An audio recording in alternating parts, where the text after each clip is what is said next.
Temurun adalah film horor lokal yang serba debut ternyata menjadi suatu karya yang layak dapat diapresiasi di atas semua kekurangannya. Film garapan Cinemaku Pictures ini termasuk serba debut, mulai dari sutradara Temurun yang baru pertama garap sampai proyek horor pertama si PH. Apakah layak ditonton?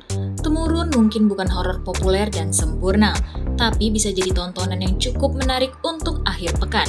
Sebenarnya, film ini memiliki judul dan premis cerita yang menarik. Konsep cerita Temurun mirip seperti Hereditary tentang warisan, kutukan, dan semacamnya. Hal ini sudah cukup umum, tapi penggunaan elemen mitos yang lebih kental bikin semakin menarik. Secara cerita dan drama, Cinemaku Pictures berhasil membuat penonton penasaran. Terlepas dari premis yang umum, yaitu tentang pesugihan, tapi ada banyak teori yang dimentahkan. Yang dimaksud di sini adalah teori penonton saat menebak ceritanya. Ada beberapa hal yang membuat teori tersebut berubah dan baru. Hal ini pula yang jadi nilai plus dan karakteristik film dari Cinemaku Pictures. Tapi di sisi lain, bentrok antara cerita dan aspek keinginan pasar ini justru yang jadi masalah. Dan semua penonton pun merasa kalau film Temurun ini eksekusi antara cerita dan pasar yang berlawanan. Tidak bisa dipungkiri kalau film ini adalah karya pertama Cinemaku dalam ranah genre horor. Begitu juga dengan Inara Syarafina, yang juga debut dalam penulisan film panjang. Melihat jejak PH ini, film sebelumnya juga lebih berfokus ke drama dan cerita yang kental. Alhasil, ada dorongan di mana film ini harus menarik pasar penonton horor yang mainstream. Menurut penulis, dua aspek ini justru bertabrakan di film Temurun. Terasa seakan bingung, ingin buat film horor atau sekedar drama. Sentuhan horornya masih terasa tipis dan juga meraba-raba potensi.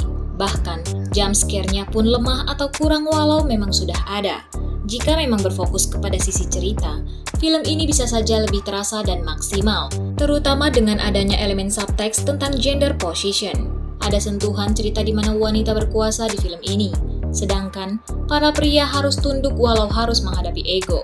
Hal ini bisa diperdalam lagi agar membuat Temurun punya esensi yang lebih unik, bukan hanya sekedar film horor yang bikin kaget atau seram.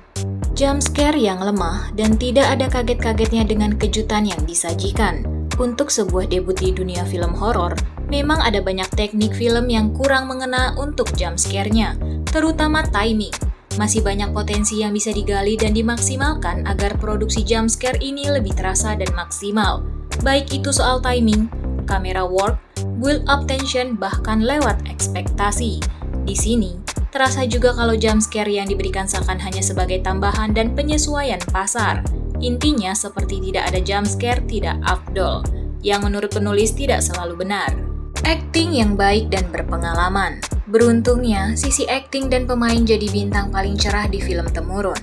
Yasamin Jesem bermain sebagai Dewi tampak menghayati perannya, terutama bagaimana dia menunjukkan sosok Dewi yang berani dan juga kuat, namun juga memiliki kekurangan yang harus dibantu oleh sang adik, Sena.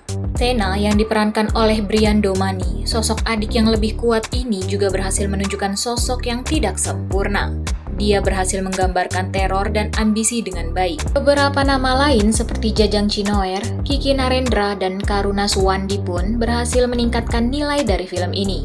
Berani bermain anti-mainstream. Meski tidak terlalu besar efeknya, tapi Temurun berani dengan elemen anti-mainstream, seperti penggunaan tema warna ungu dan juga elemen horor yang lebih fresh. Scoring musik jadul terasa mengena di hati. Beberapa shoot dan gaya syuting seperti di film Hereditary juga memorable karena tidak sekedar karya tradisional. Konklusi yang ambigu. Sayangnya, konklusi yang ambigu karena adanya kebingungan antara penggunaan cerita atau horor membuat film ini terasa flat di akhir. Intinya, awal atau hampir setengah waktu berjalan, cerita dan kisahnya solid. Tapi setelah itu mulai ambiar, tidak tahu mau dibawa kemana. Mungkin ini membuat filmnya terasa tidak tertebak, tapi bisa juga membuat penonton justru kecewa. Apakah film ini layak ditonton? Tentu saja, untuk skala film horor lokal. Temurun ini termasuk garapan yang berani berbeda, berani mencoba dan debut pertama yang belum sempurna.